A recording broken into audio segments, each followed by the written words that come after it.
when you finish a pattern, before you cut out a sample or give it to a sewer, the last thing you do after you finish the pattern is to double check everything and make sure that it matches.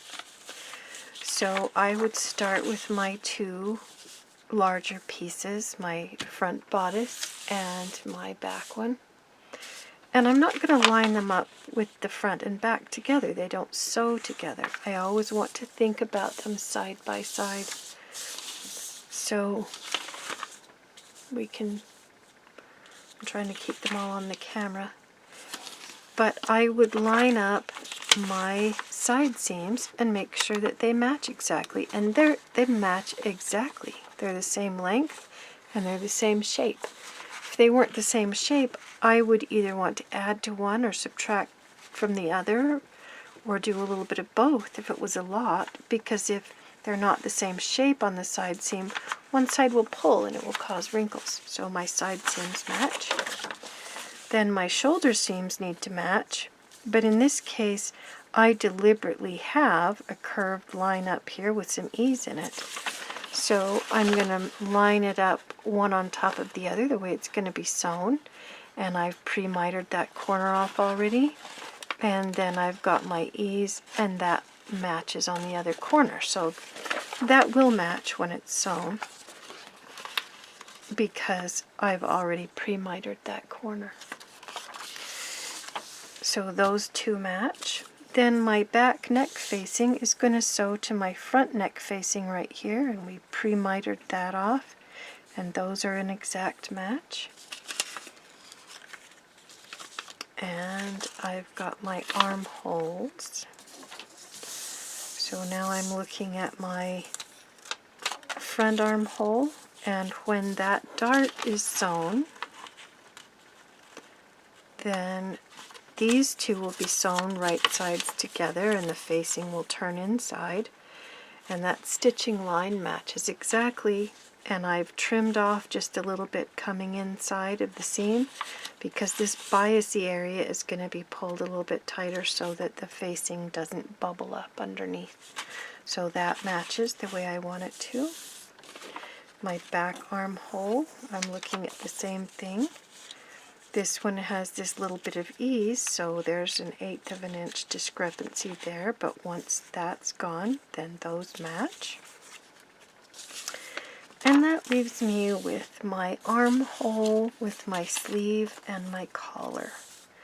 So I need to make sure I have the right amount of ease in my sleeve so that an arm will fit in the hole too, and that my collar fits before I cut that out. So when I've lined these two up on the stitching line, I don't want to add extra space, although that could be an interesting way to think about it. I want the sleeve to be larger than the armhole.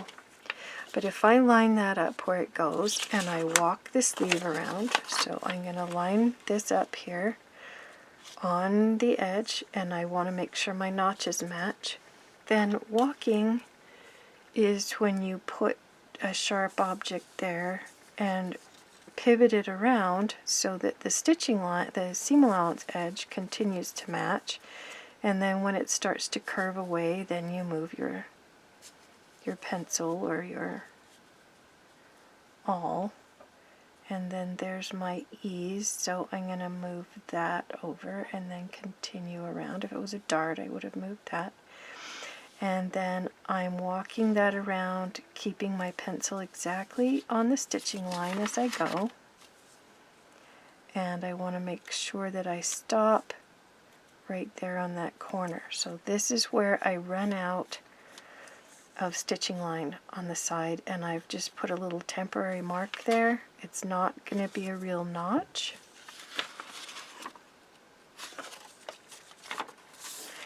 And it looks like I've done this before with a different pattern, so I'm going to erase those. Oh, well, that just is not.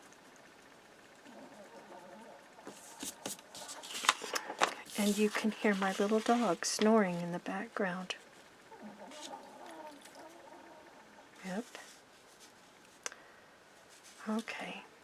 So I'm walking it around again, stopping there, scooting it over, continuing to walk that around. And walking is a common thing that we've done in pattern making for years. It's so common that, and preferred by most pattern makers over taking a measurement, that there's even a command for it in all of the major computer making programs. Okay, so this is the length of my stitching line compared to my sleeve, and I've got my 2 back notches, and then I'm going to do the same thing with the front armhole. And I'm walking that around. I'll stop right here, and then I'm going to move this over and continue.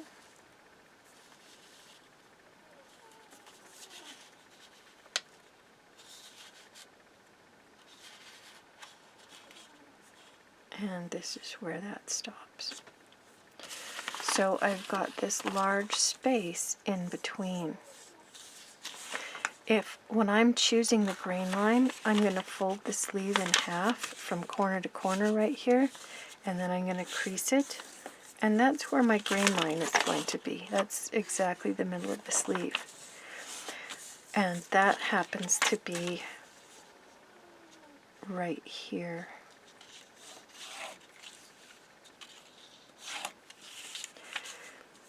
And if I divide this space in half, if I have gathers in the cap or I have just ease in the cap, I want to divide the space between those exactly in half. So in this case, I've got 1.5 inches and I need to measure that down here on the stitching line.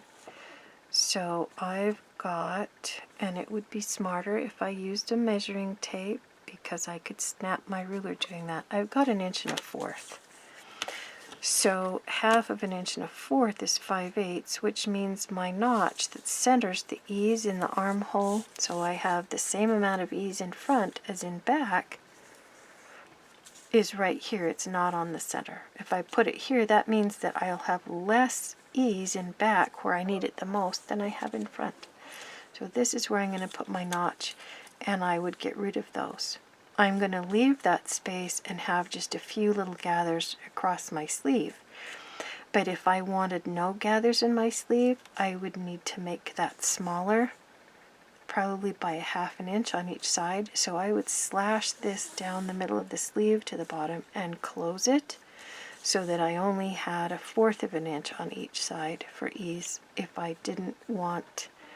I've given myself a little extra room in the armhole, but if I wanted no ease, I don't ever want less than 1/2 inch per side full scale or 1/4 inch per side half scale.